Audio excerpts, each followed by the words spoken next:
Look at me go.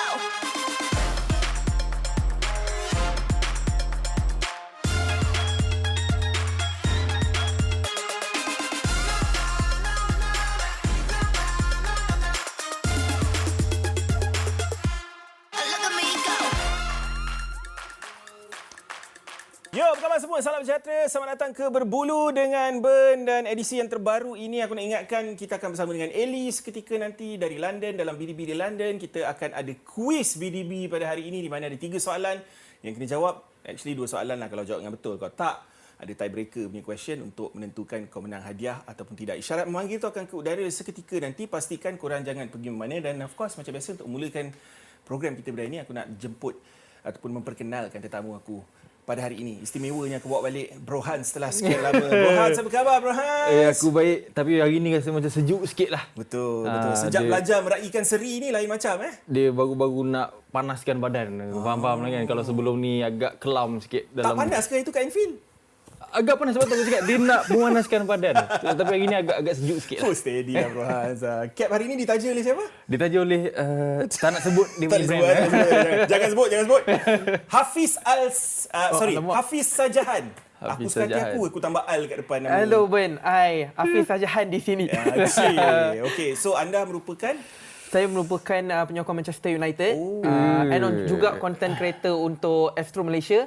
So kalau ada caption-caption yang panaskan penyokong Liverpool, khususnya target aku 2 ni je. Liverpool dengan Chelsea. Last kali baik-baik. Aku nak bagi tahu siap-siap. Aku tak rancang untuk bawa 2 fan Man United kan. Yang Itulah ini macam. semua kau kena faham. Kadang-kadang dia orang selalu salahkan aku sebab aku jemput guest. Padahal yang jemput guest ni pun bukan aku seorang je. Penerbit aku Kimi Betul. yang jemput juga kan. So kau kena salahkan Kimi lah pendek cerita. Okay guys, kita kena move on hari ini tanpa melengahkan masa. Jom kita tengok sedikit sedutan daripada perlawanan paling menghiburkan 0-0 pernah aku tengok.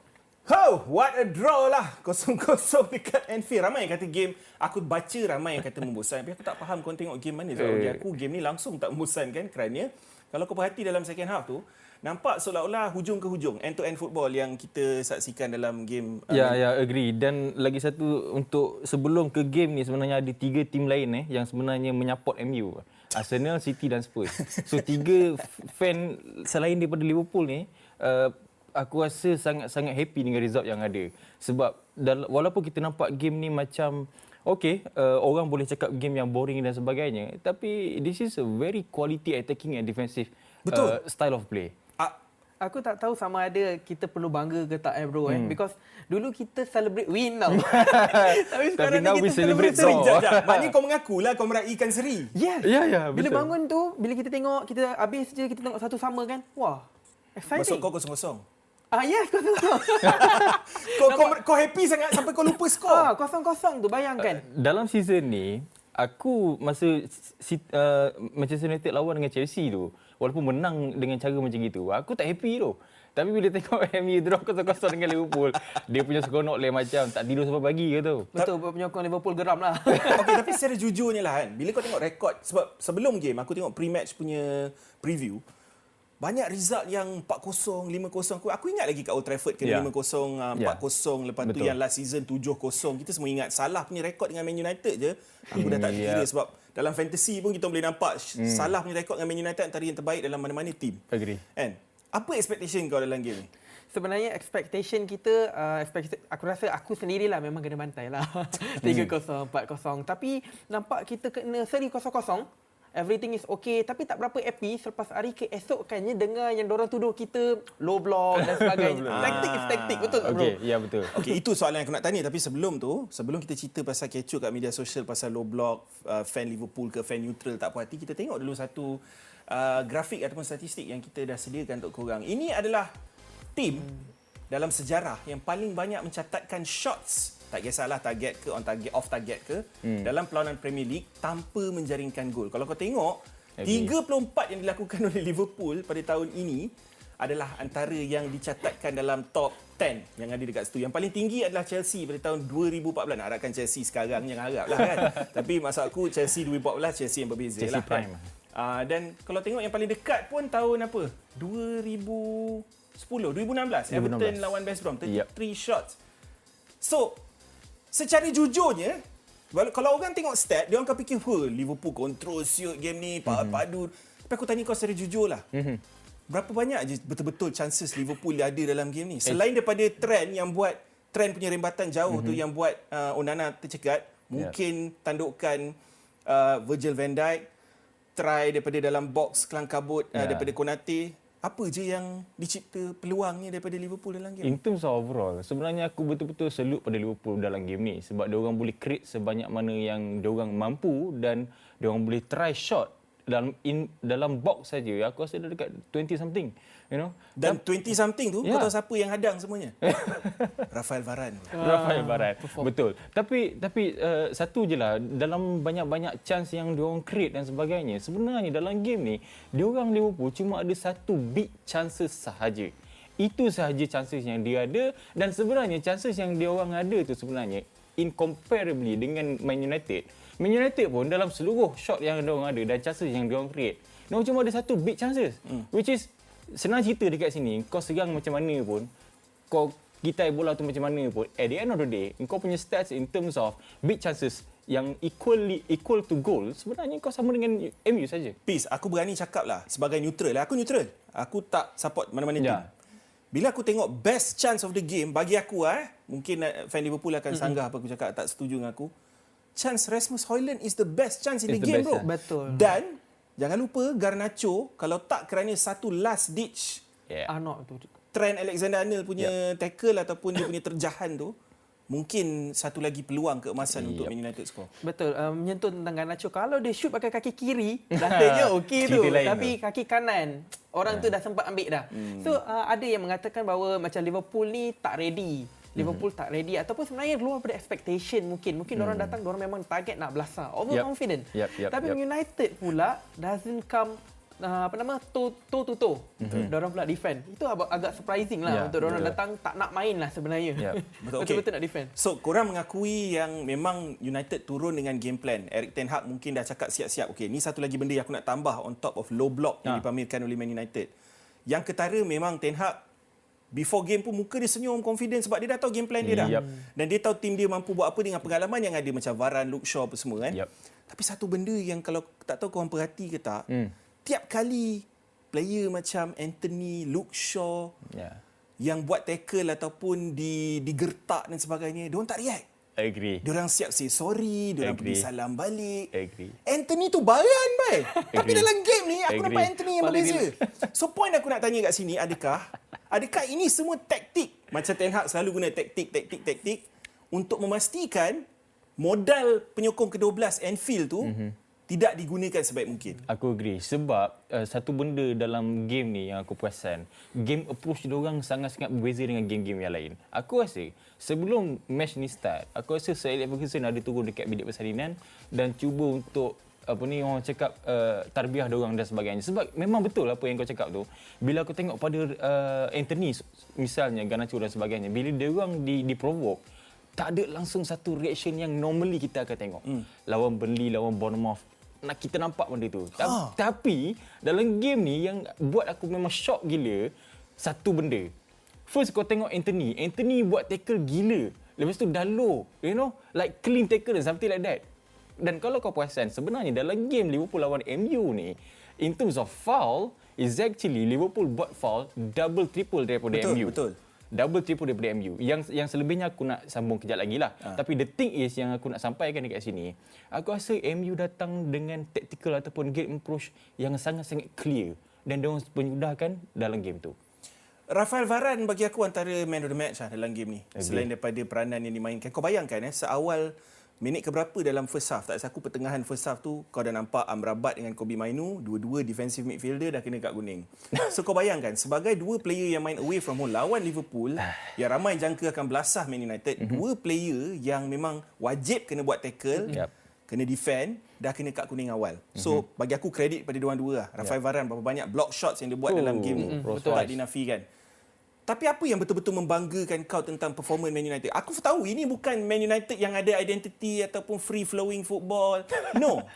Tapi, apa benda ni mengajar kau? Yang diorang ni, kalau diorang nak main, diorang boleh perform sebenarnya. Diorang boleh ikut satu set-up tactical yang tertentu untuk perform. Aku rasa apart from Varane, Shaw pun perform. Shaw pun perform. And aku perasan selalu kan setiap perlawanan kalau Manchester United lawan tim besar, orang akan mempertikai. Kenapa Evans tu main? Mungkin because of age dia ataupun mungkin nama dia tak ada apa, tapi sebenarnya dia perform okey je. Thiago Dalot pun disiplin at that match. Tapi apa yang menarik perhatian ialah Maino. Dia berani bawa bola from one part to another tu. Tak tahulah dia tu ball playing midfield ke apa nama? Box to box midfielder. And itu yang buatkan satu benda yang menarik, and sebenarnya when Christian Eriksen kembali to the squad, mungkin akan beri satu lagi dinamik berbeza untuk Maino. Satu benda yang sangat ketara di mata aku kali ni Ten Hag main semua player dekat position yang betul. Agree. Luke Shaw main left back, Varane dengan Evans main centre back dua-dua. Dalot selalu main left back, kali ni main right back, empat asal dia. Cuma satu je, McTominay main sebagai number 10. Sebab bagi aku, dah terang-terang bila kau letak line up tu, bila aku nampak tiga pemain yang tiga pernah main DM ataupun adalah DM, McTominay mungkin number 8 dan sebagainya. Kau dah expect dah memang Man United akan turun dengan taktikal tu yang aku terkejut bila aku tengok kat media sosial. Kecoh. Oh, Man United killing football lah, anti-football lah, bagai apa semua. Bagi aku senang. Dia macam ni, bila kita sebagai seorang manager, sentiasa kita akan pakai satu term atau satu phrase. Gunakan setiap player ataupun sosok player yang terbaik yang kau ada. So bagi aku, kalau dekat sini memandangkan tengok pada McTominay punya form dan punya goal, aku rasa that's why Ten Hag suruh ataupun minta McTominay bermain dekat situ. Nengokkan kepada top scorer yang dia ada dalam kelab Man United. So kau faham tak? Faham. So kau faham tak? Kita ada seorang caller fan Man United, nak tahu juga pendapat dia macam mana kan. Mungkin korang pun ada nak bagi point kat dia. Fan Liverpool. Saya boleh. Sebab memang sesuai lah kita nak beralih ke Liverpool pula. Nanti orang kata kita cerita pasal Man United je. Nak cerita pasal Liverpool juga. Hello, siapa namanya? Apis Ya, saya Hafiz. Kita ada dua Apis lah ini dalam studio. Apis Ajahan dengan Apis Seremban. Okey, Apis, sebagai fan Liverpool, cakap secara jujur kat aku. Kau expect pada mulanya sebelum game ni start, berapa kau jangka skor game ni? Okey, secara jujur mungkin ada certain fans akan anggap Liverpool akan menang mudah ataupun menang besar dengan MU. Tapi secara jujur daripada apa yang aku nampak, kualiti pemain Liverpool ni untuk beberapa musim ni, tapi sukarlah untuk menang. Untuk menang yang angka yang besar. Sebab kalau kita perasan, serangan Liverpool ni dia agak tumpul sikit dengan tahulah kan Nunes tu macam mana, lepas tu Luis Diaz lagi punya performance macam mana. Apa yang aku nampak lah, ini berdasarkan apa yang aku nampak kan, performance dia orang ni more kepada international. Maksudnya Nunes ternampak semi international macam mana, Luis Diaz ternampak macam mana dia punya international kan. Macam MU. So dekat sini bagi aku untuk menang tu mungkin akan jadi, cumanya dengan angka yang besar susah.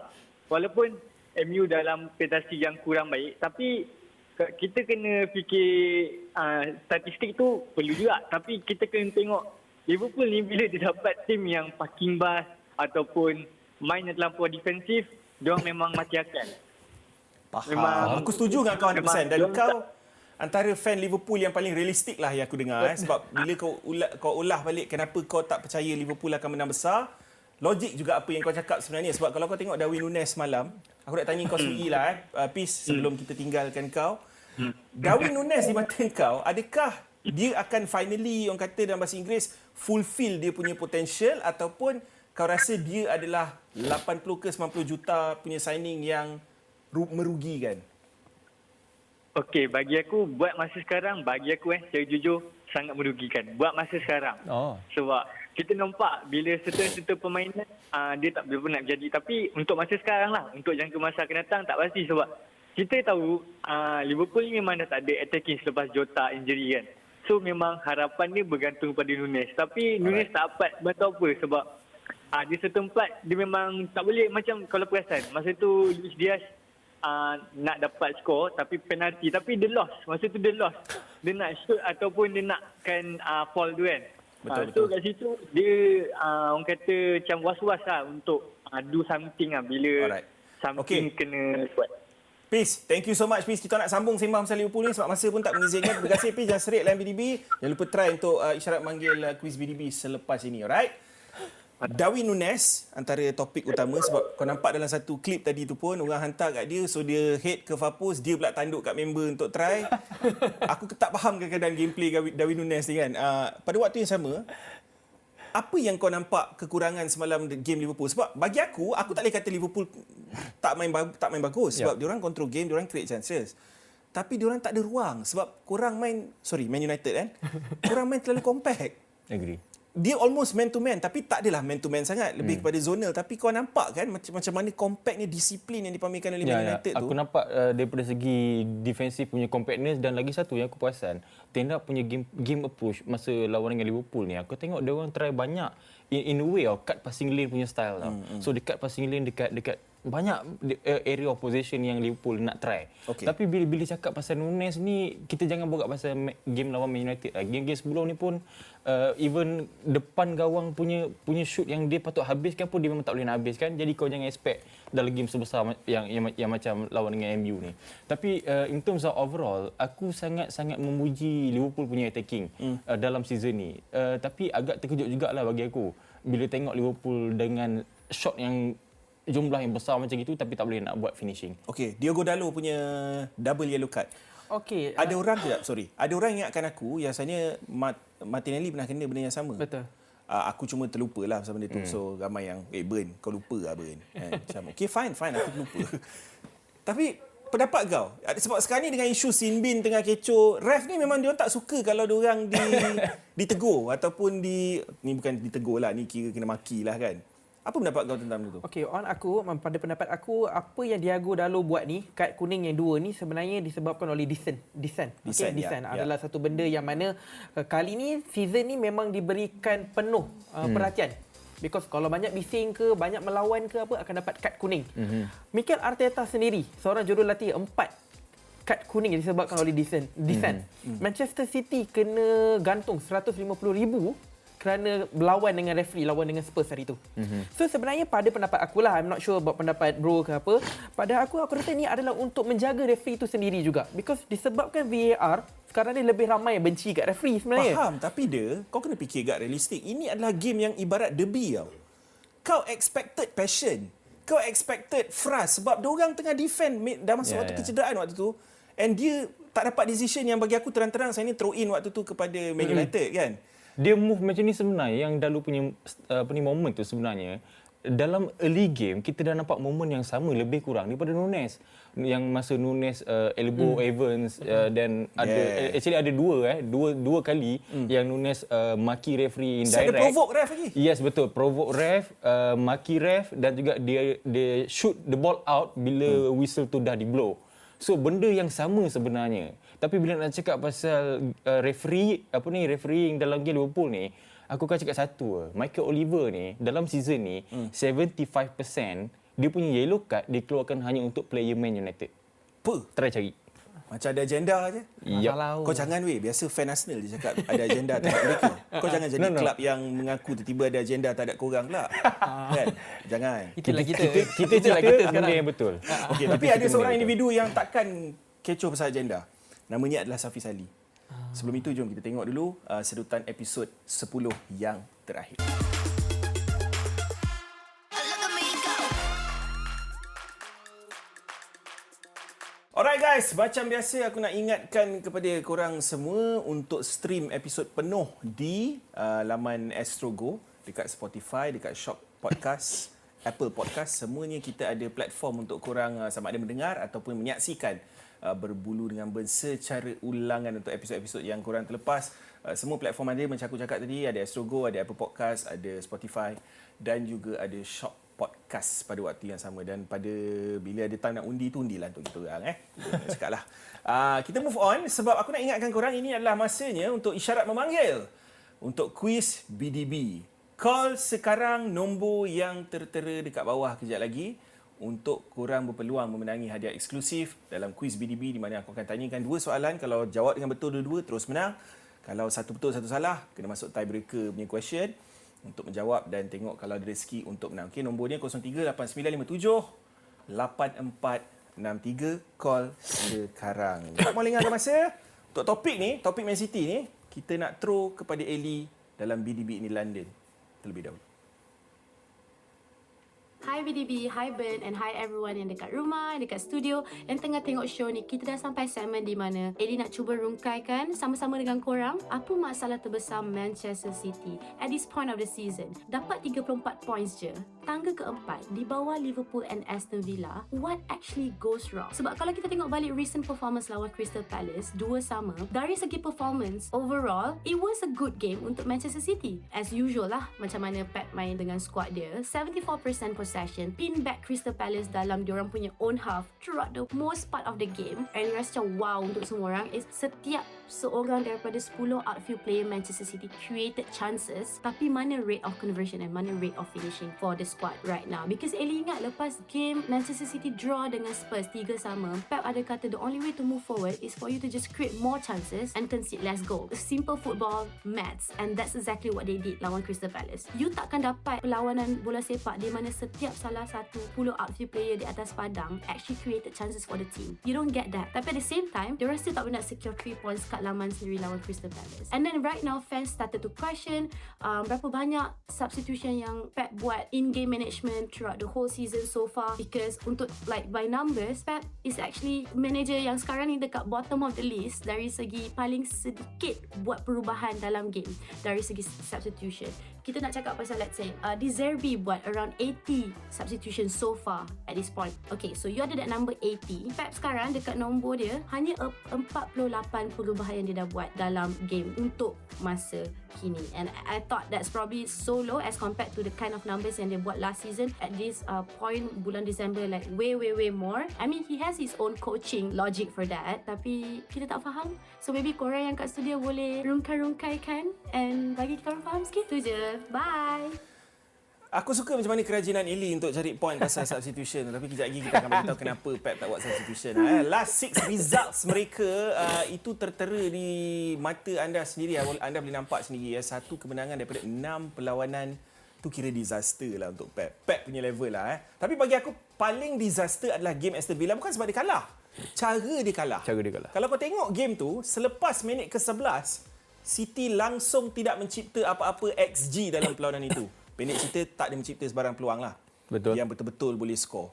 Dan aku rasa dalam game tu, first time dalam kehidupan aku melihat Pep menjadi jurulatih mana-mana tim, pasukan Man City didominasi oleh tim lain.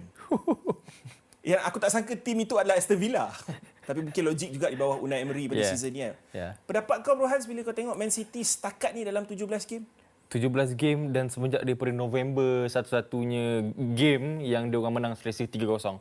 Itu saja, 8 November. Itu saja. Sampai ke sekarang sama ada seri kalah ataupun dia orang just menang tipis saja.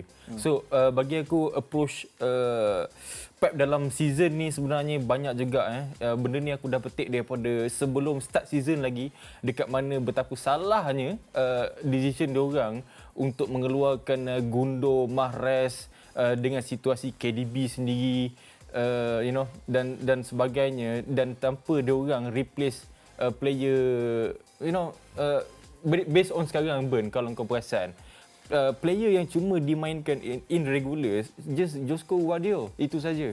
Kovacic kau tengok sendiri apa saja approach yang digunakan oleh Pep, dan kita boleh tengok juga yang Pep guna bermacam-macam cara untuk untuk bagi tahu pada orang yang dia nak let go Calvin Phillips. Macam-macam cara dia cakap, Calvin Phillips bagus, Calvin Phillips ini. Dia cakap sorry. Dia cakap sorry Calvin Phillips, kau dah buat yang terbaik. Tapi aku tak boleh imagine kau dalam tim aku. That's why kalau manager lain, dah tak boleh nak develop that kind of player yang dia beli dengan mahal, orang akan petikai manager tu. Cakap, this one manager tak cuba untuk improve, tak cuba untuk develop. Let's say Van der Bench dan sebagainya. Van der Bench. Tapi untuk macam Calvin Phillips sesenang itu saja. Faham? Dan sebagainya. Dan sebenarnya kau dah menjawab soalan Ellie dah secara tak langsung ni. Sebab Ellie bangkitkan tadi pasal tak guna subs. Siapa je subs yang dia nak guna, Ellie? Itu yang aku nak jawab Ellie sebenarnya. Sebab kalau kau tengok squad depth City sekarang ni dalam 5-6 game kebelakangan ini, rata-rata ni budak akademi. Oscar Bob je player yang betul-betul dia panggil. Oscar Bob adalah satu player attacking yang dia guna. Selain itu kau ada Kovacic, Calvin Phillips, semua bukan attacking options. Dan aku rasa itu bukan masalah City dari segi diorang ada John Stones dan Rodri dan sebagainya. So option dia tak ada. Bukan sebab dia tak nak buat substitution. Itu mungkin jawapan aku pada Elia. Tapi di mata kau, bila kau tengok City season ni, yes, macam Brohan cakap, semua kehilangan pergi ke Saudi Pro League. 2 orang tu pergi Barca, Cancelo dengan Gundogan apa semua. Kau rasa signing tak berapa menyelah ke? Ataupun faktor diorang kehilangan ramai sangat player? Okay. So dalam 6 perlawanan yang terakhir, termasuklah perlawanan yang last kali tu seri 2 sama dengan Palace, Haaland tak main. Dia ada injury foot injury. Okay, and dalam 6 perlawanan tu juga mereka tak ada Rodri because suspension. Tapi tak semua game ada. In the last match lah.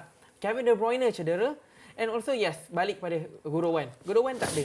And yes, signing untuk menggantikan mereka tu pun tak ada. So Rodri khususnya adalah pemain yang very penting lah, seorang pemain pertahanan, seorang pertahanan mid defensif yang mana I rasa hampir semua kelab sekarang ni perlukan player defensif macam tu. Macam sikit lah sentuh tentang Manchester United sikit lah. Casemiro flop sikit. Season ni tak berapa okey. Sama juga Rodri ni tak ada, United pun hilang, Manchester City hilang sikit dia punya structure. So aku rasa itulah antara sebab dia jugalah, and also complacency. Complacency adalah satu benda yang paling penting. Tapi aku boleh kira juga berapa banyak game yang Rodri hilang. Dalam game yang terakhir lawan Palace tu Rodri ada. Kan? Cuma aku rasa macam Alvarez tak menyelah seperti mana Alvarez menyelah tiap kali Haaland tak ada. Yang aku perasan, sorry Ben. Yang aku perasan Ben, Pep dalam season ni, tahap kebergantungan dia pada Rodri ni, dia macam nak combine KDB, Nunes, Rodri, Rico Lewis, Kovacic, semua orang, 5 orang player ni digabungkan menjadi Rodri. So itulah kerja Rodri, you know. Faham? Try develop, try to win the game, you know, try to progress the ball. Dan macam KDB aku tengok, aku ada perasan yang masa Matheus Nunes main, then they try to develop that kind of KDB punya style. Tapi tak benda tu tak jadi. Tapi kau fikir logik kan, last season pun City ni apa? Ada satu ketika tu 10, 11, 13 poin belakang Arsenal. Sekarang ni baru 6 poin kita dah melalak-lalak yang City. Okey, tapi ada fair judgement lah sebab City tak main macam City. City didominasi oleh Villa dalam satu game tu je lah. Dan rata-rata game yang City menang pun diorang struggle nak menang. Lawan Luton pun struggle nak menang. Betul. Dengan Palace pun walaupun leading 2-0, kau dah rasa macam diorang dah kepala dah fikir Saudi kan ni, nak pergi Club World Cup ni. And dah fikir flight nak duduk mana kan. Yelah, mungkin logik dia macam tu lah kan.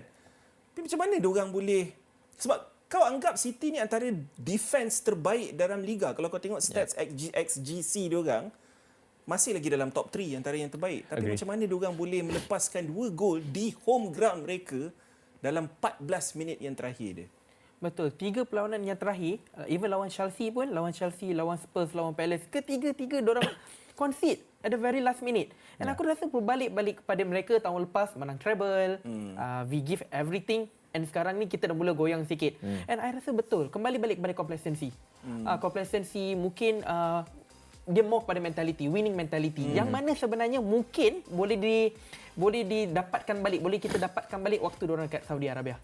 Dekat Piala ni. Mungkin orang boleh eksperimen balik, dapatkan balik that confidence, because dalam apa sekali taktik pun, apa sekali perlawanan pun, yang paling penting untuk Guardiola ialah control. Dia tak dapat control, dia tak boleh. Betul. So that's apa yang I rasa lah. Dan benda control yang kau cakap tu hilang dalam game bertemu dengan Villa. Itu game yang bagi aku teringat daripada last 6 game ni, bagi aku tu game yang betul-betul aku macam wow, what happened? What happened to City? What happened to Pep? Tapi macam kau cakap lah, pergi Saudi dengan KDB dah kembali dalam squad, dah start train balik dan sebagainya. Sebab aku rasa kadang-kadang ni kita menilai City ni dari kanta yang berbeza. Sebab ramai memuji Arsenal dan semua apa semua, tapi kau kena faham juga. Ada yang kata City ni Rodri FC.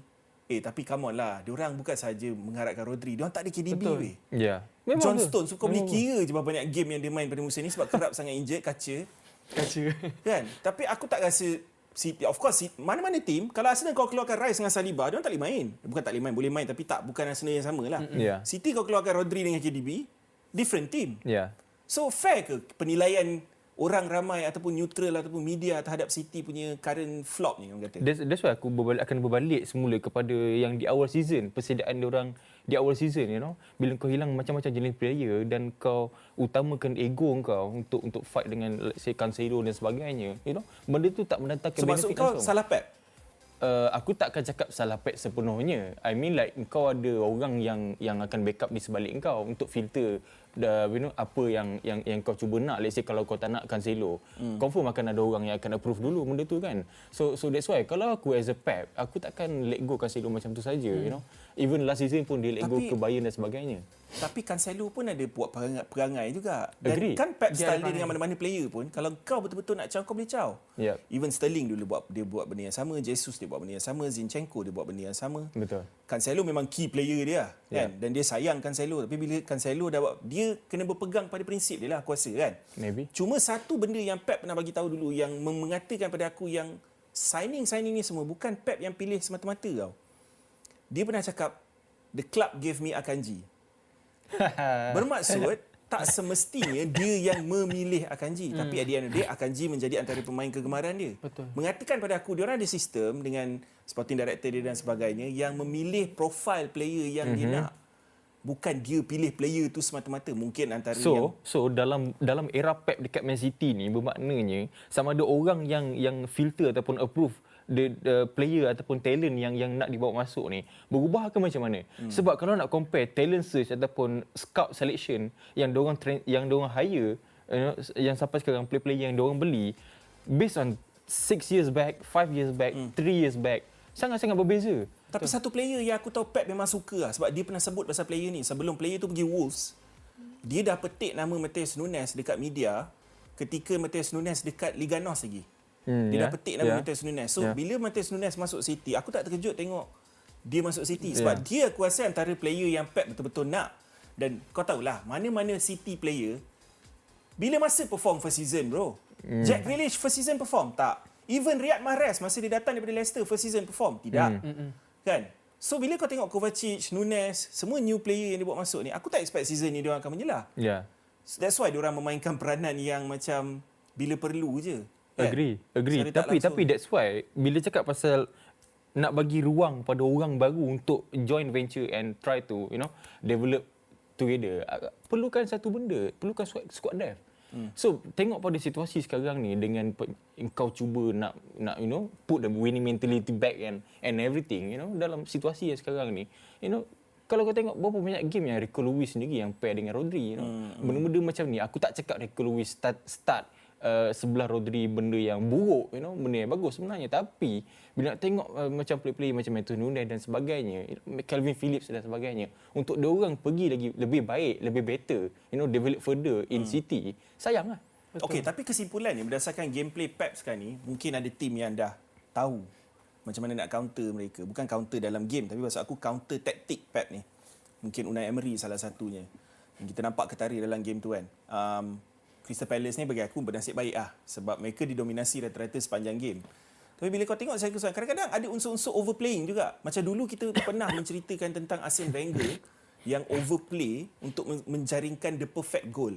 Benda itu dibangkitkan satu ketika dahulu ketika zaman Arsene Wenger. Kadang-kadang dengan Pep ni pun aku rasa macam tu juga. Bila Foden dapat bola, instead of main direct, lari at defenders, dia akan tarik balik.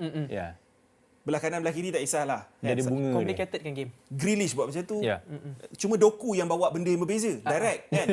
So adakah kau rasa unsur overplaying ni mungkin faktor kenapa kesukaran mereka untuk menang game dengan macam last season. Menang 4-0. Minimum 4-1, 5-1. Dia berbalik-balik kepada complacency dan juga overconfident. Dia balik-balik macam tu. Yes, Grealish dengan Doku tawarkan dua permainan yang berbeza. Grealish dia tak bagi attack. Dia cantikkan permainan, dia slowkan tempo, tapi Doku very straightforward. Very straightforward. And ada juga mengatakan bahawa pemain macam Doku yang very straightforward ni, bila dia dimasukkan, Manchester City akan more attacking daripada defending. Yang mana buatkan diorang expose. Membuatkan diorang expose. And berbalik-balik sikit kepada topik yang Calvin Phillips lah. Calvin Phillips tak diberikan confidence yang sepatutnya, even dekat media pun digembar-gemburkannya. Dia tu mungkin akan dibuang. Sebenarnya Manchester City ni kurangkan dia punya squad depth. And bila dia nak overplay, contohlah macam dia nak mencantikkan permainan dan sebagainya, buatkan game tu jadi complicated, pasukan-pasukan lain, contoh macam Aston Villa, Crystal Palace, pasukan yang aku boleh cakap agak kecil ni, dia lebih straightforward. Dia tak ada masa nak pusing-pusing. Dia straightforward. Nampak chance, expose, masuk. Betul. Itu yang mana klub-klub besar struggle lawan dengan tim rendah. Betul, tapi kesimpulan ni betul lah Burhan cakap tadi. Pep is all about control kan. Kau take control daripada dia, itulah mungkin cara terbaik untuk mengalahkan. Lagi satu, yang game lawan Crystal Palace ni sebenarnya, kalau perasan tactical Roy, Roy Hodgson, aku nampak dia punya game style betul-betul oldies oldies Old school gila. Betul. oldies dia yang aku cakap ni, first goal Crystal Palace tu dia pakai satu long ball je tau.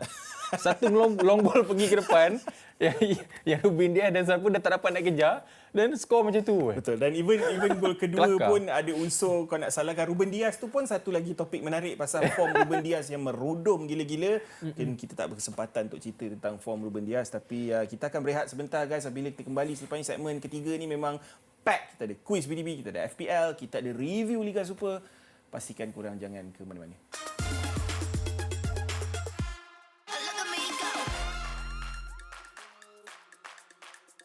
BDB, pilihan aku, pilihan Brohans, pilihan Al-Hafiz Sajahan untuk pemain-pemain terbaik dalam setiap posisi. Aku pilih tak adalah mengikut hati tetapi mengikut pengalaman aku sendiri mengulas perlawanan-perlawanan Liga Super secara menyeluruh dan juga feel good factor jugalah. Untuk aku penjaga gol terbaik adalah Suhaimi Hussein, Azam Azmi Murad adalah pertahanan terbaik.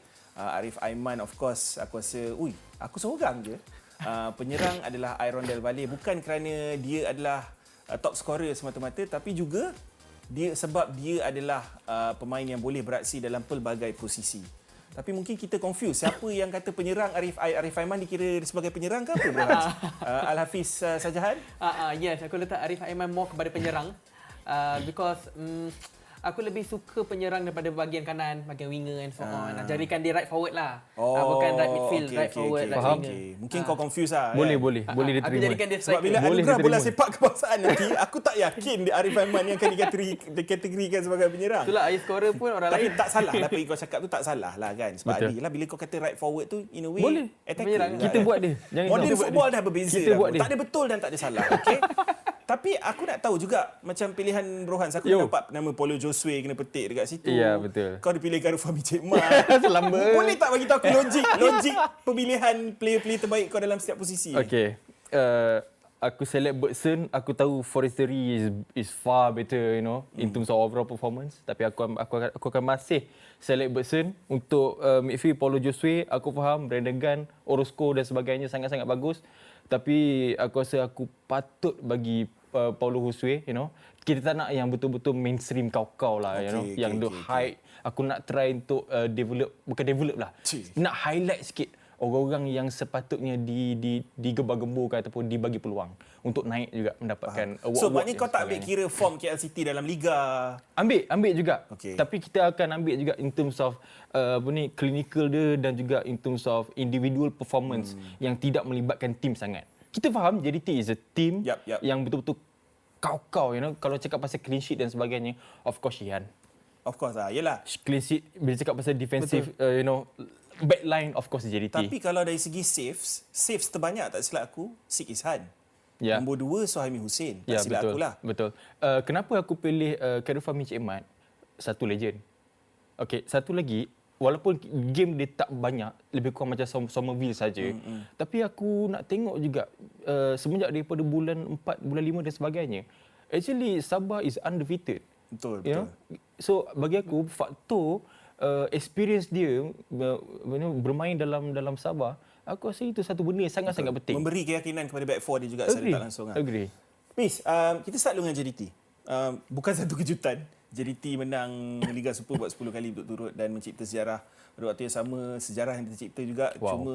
Cuma seri satu game. Betul. Dalam saingan Liga Super, semuanya menang. Pendapat kau tentang berapa jauh lagi JDT boleh pergi? Berapa jauh lagi Arif Aiman boleh pergi? Ataupun kau rasa standard Arif Aiman ni bukan di Liga Malaysia lagi dah. Dia mungkin boleh buat deal untuk pergi ke liga lain dan mungkin pulang balik macam Sapawi pernah buat sebelum ni. Sekadar pendapat je lah. Okey, betul. Dalam 25 perlawanan, satu je seri, kosong kalah. 100 gol. Yang mana 100 gol. Ada lagi satu pasukan yang hanya dapat 8 markah. Ada satu lagi pasukan yang bolos paling banyak dalam sejarah. 121 gol. So, untuk aku, yes, JDT sebenarnya akan pergi lagi jauh. Why? Ada player-player macam Kunalan, ada beberapa player macam Zakwan yang dah akan meninggalkan pasukan.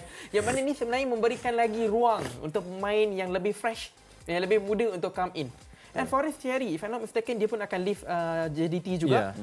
Bayangkan, JDT boleh dapat player macam dia aku rasa JDT akan dapat pemain yang lebih hebat daripada Lebih dia. better. Habis Betul, lah. betul.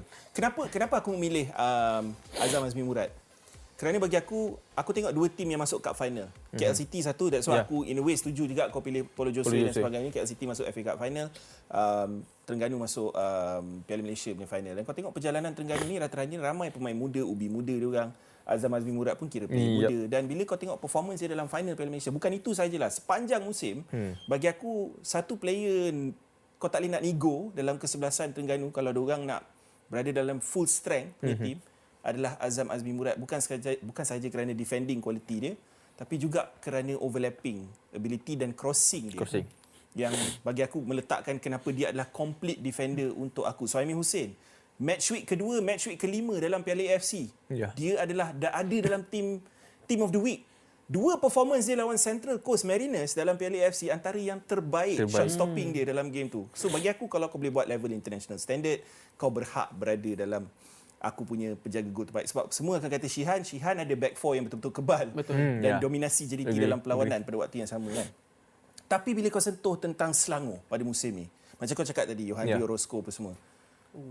Faisal Halim dan juga Aaron Del Valle akan dipetik. Of course, Yohandri antaranya, Mukairi Ajmal. Tapi bila kau tengok Selangor season ni, bila sampai crunch big game, diorang tak dapat nak perform.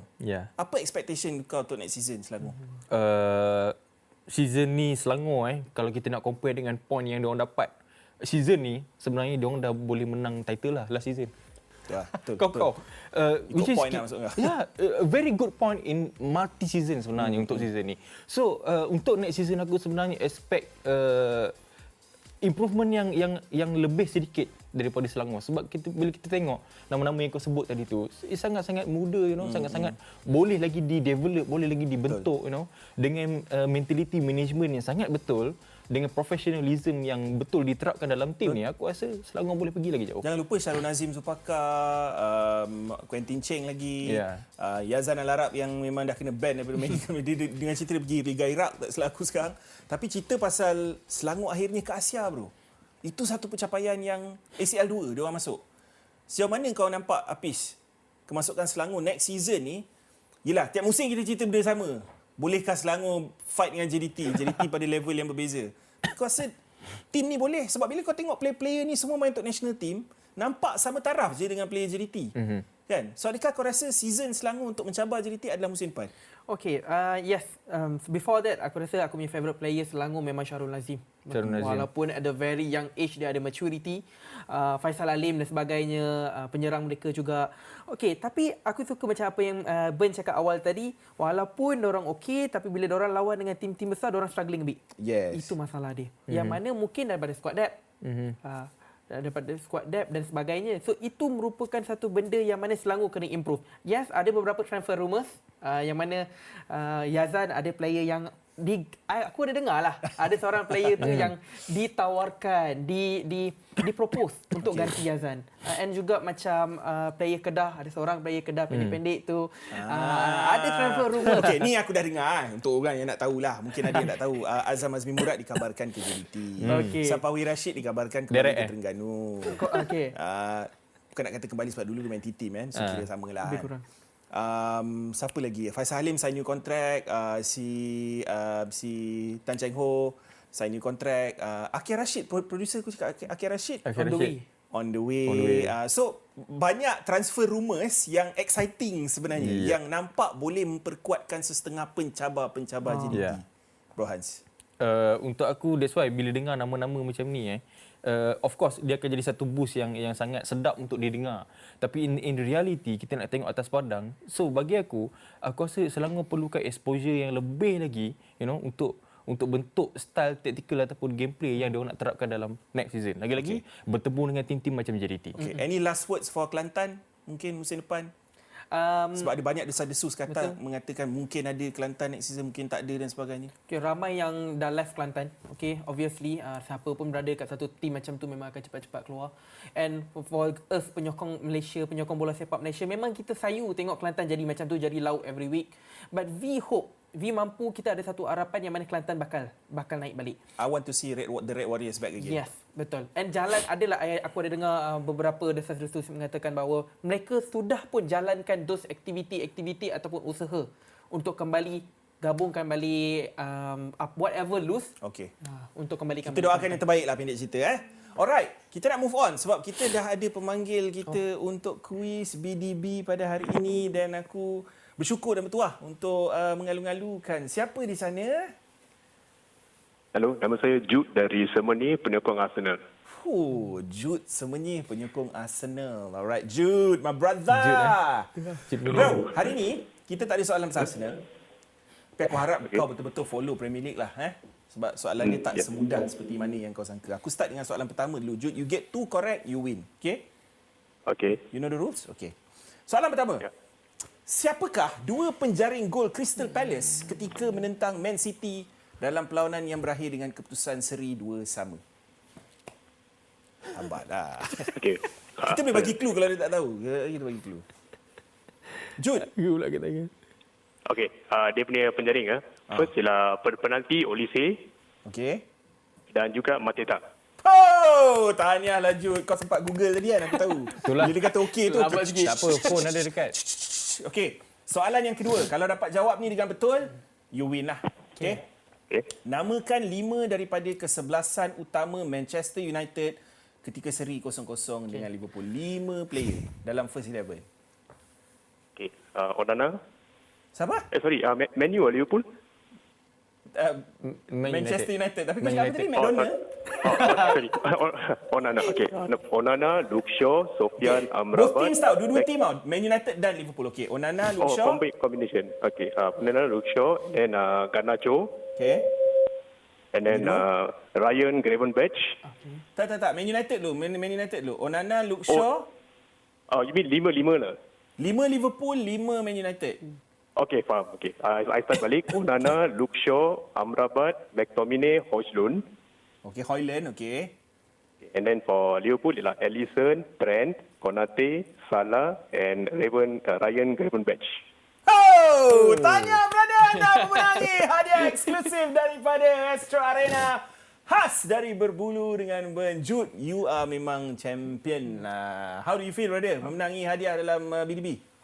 Sangat gembira sebab sebelum ni saya dah cuba banyak kali untuk call BDB. Akhirnya first time kali ni dapat lah dan menang hadiah, so sangat gembira lah. Steady lah Jude. Good luck untuk kau dan good luck untuk Arsenal. Semoga gajah tidak duduk di atas pokok terlalu lama. And good luck untuk Jude Bellingham. Dan Harap kita betul. Terima kasih. Harap Bellingham Thank you, menang Jude. Ballon d'Or dan harap Arsenal menang EPL lah. Macam ni juga aku dengar last season waktu-waktu macam ni juga. Terima kasih Jude. Alright. Okay guys, selesai sudah kuis BDB dan macam biasa kalau korang nak menang, korang pun boleh tunggu isyarat memanggil call kami bila kami keudarakan kuis BDB dalam episod-episod akan datang. Okay? Kita ada Fantasy Premier League. Kita nak tengok dulu dari segi tim aku untuk minggu ini. Disappointed lah. Sebab bila selesai game pada hari Sabtu, aku dalam kedudukan yang baik. Tapi bila Watkins main dan aku tak ada Watkins, memang aku kena punish lah sebab aku mungkin dapat red arrow minggu ni daripada 243,000 di dunia jatuh pada 260 lebih ribu. Si kecil je lah kan. Mo Salah tak perform tapi defender aku semua perform. Livramento, Pedro Porro dengan Gabriel. Cuma this week guys, targetnya adalah player Newcastle dan juga Aston Villa sebab dua-duanya lawan Luton dengan Sheffield United masing-masing. So aku dah standby player Newcastle. Aku dah ada Oli Watkins yang aku dah beli siap-siap. Lagi 14. Tapi masalah aku sekarang guys, aku tak ada goalkeeper. Sanchez injured, Areola tak start. So aku memang beli goalkeeper this week, aku kena ambil -4. So aku tengah fikir antara Leno ke aku nak ambil Raya ke Martinez ke. Kalau aku akan ambil Onana terus. Tapi Onana to be fair sekarang ni antara top scoring goalkeeper sekarang. Yes. Kan? Tapi kena tengok jadual jugalah. Kan? Apa dia lawan siapa? Dia lawan Villa. Kita total point aku Kau ambil 1004. Rohans jauh ketinggalan. So mungkin nasihat dia kau tak boleh nak ikut sangat lah. Boleh tak aku gini. Untuk yang ni aku explain. Okey, sila. Okey, macam gini. Sebenarnya pilihan aku Watkins Diaby tu wajib sebenarnya. Tapi disebabkan aku tidur masa deadline tu. Standard lah kau. Tak, cerita betul. Ini memang cerita betul. Okey. Aku tidur kebanyakannya point fantasy aku akan berkurang memang disebabkan aku tidur. Okey, andaikan kau tak tidur lah. Kalau Kita tambah 9 dengan 2 tu. kau tambah je lah kat Kau situ. nak tambah pau sekali ke? Kau nak biar pau dekat bench. So kita tambah 13. Tak, pause tu aku pause sekali masuk dalam. Tak apa Brohan, tak apa. Bab tidur ni alasan Ellie dulu. Ellie faham selalu bagi betul. alasan macam ni kan. Tapi tak apa, aku faham. Tak ada masalah. Tapi tim kau dah cantik. Cuma kau kena faham. City blank untuk game week 18. Betul, 3 betul, player betul. kau kat situ takkan main untuk Tak, game week 18 aku akan pecahkan tim ni. Aku akan tukar. Jom kita tengok kedudukan Liga Berbulu dengan Burn terlebih dahulu. Wenger zipper. Dahsyat dia punya team name ni. Sean Tam di kedudukan yang pertama dan aku tengok sekarang ni dah 90 poin ketinggalan dengan top 10 mungkin dalam 60 lebih poin. Amazing Stars, Bain Yusof, Call Me Haaland, Bazli Amri, Khairul Kamil, Mikel Arteta pemain, Wan Shazwan, Huwaida Fazli, Shaznul Sari dan Jürgen ISM. Tahniah pada korang kerana korang menduduki top 10 Liga Berbulu dengan Burn hujung musim. Adalah something yang kita akan bagi rahsia. So jangan lupa untuk terus update tim korang sebab dengan cerita this week dia punya deadline is pagi Jumaat. Pagi Jumaat. Maknanya kira malam Khamis lah kan. Oh, pagi Jumaat pukul? Tak ada tidur ni, tak ada tidur. 1:30 je tu 2 pagi lah lebih kurang. Tak, dia orang yang 1000 lebih ni. Dia orang ni tak tidur ke? Betul, confirm. Ni confirm. Aku banyak minggu kantas sebab tidur. Ni semua kutu FPL ni. Kutu. Tapi harus ingat, kalau kau punya season sekarang ni hamba, relax. Sebab cheap. Orang kata cheap season belum digunakan lagi. Ya. Kau punya wildcard kedua, kau punya apa ni? Kau punya bench boost, kau punya triple captain, semua ramai belum guna lagi. Termasuk aku, semua aku simpan. 2 player yang aku nak korang target, kalau macam keeper, Raya dengan Martinez bagi aku adalah two option yang terbaik. Aku takkan sesekali percaya pada Fulham punya defense walaupun Leno perform dengan begitu baik setakat ni. Tapi 2 player aku nak korang target macam aku cakap dalam Ghost Time juga adalah Richarlison. Kerana kau kena faham, harga dia cuma 6.7 juta. Mamat ni bila Son dah tak ada, he's going to be number 9 bro. Dia akan menjadi pemain nombor 9. So points dia dari segi seorang midfielder, dia akan kutip tinggi sebab dia akan menjadi target man. Pada waktu yang sama, Brandon Johnson sekarang dah injured. Kulusevski banyak flow bola daripada dia dan sebagainya. So kalau kau tengok long term dengan ketiadaan Son untuk Piala Asia dan sebagainya, dia ni good buy untuk long term. Ya. Okay? Setuju Hafiz? Ya, Rohan? betul. Aku agree. Sebab bukan senang tau kau nak tengok Richarlison yang dah lama gila goal draw, tiba-tiba dapat form yang macam ni. So bagi aku is very good choice. Satu lagi player yang aku nak petik is walaupun dia kena bench, dia masuk as a substitute dalam game yang terakhir lawan dengan Brentford. Aku yakin dia dah jadi pilihan pertama dalam kesebelasan Unai Emery. Sebab kalau kau tengok big game semua dia start. Lawan City dia start, dia score lawan Arsenal tak silap aku, dia assist lawan City. Dia assist lawan Arsenal, dia score lawan City. Kalau kau tengok ini harga dia murah gila, 5 juta lebih dia. Dan Mamat ni this week akan lawan Sheffield United. Villa ni dah kira kau dah kena ubah tanggapan kau. Dia orang ni team top 4. So attacking dia orang antara yang terbaik. Rekod dia orang dekat home antara yang terbaik. Berapa game dah 15 game turut-turut dia menang kat home Betul. So kau expect player 5.6 juta tu satu ibarat orang bagi kau free lah. Kalau kau tak ambil rugi lah kan. Baiklah. So kalau kau ada ruang kat team kau untuk midfield, Leon Bailey adalah antara player pilihan yang kau boleh try lah. Okay guys. Ada apa-apa kata-kata terakhir daripada Hafiz? First time masuk BDB, macam mana perasaan? Thank you untuk jemputan. Another trick ataupun another key yang boleh kita ikut juga untuk FPL lah. Jangan ambil pemain Manchester United lah, okey?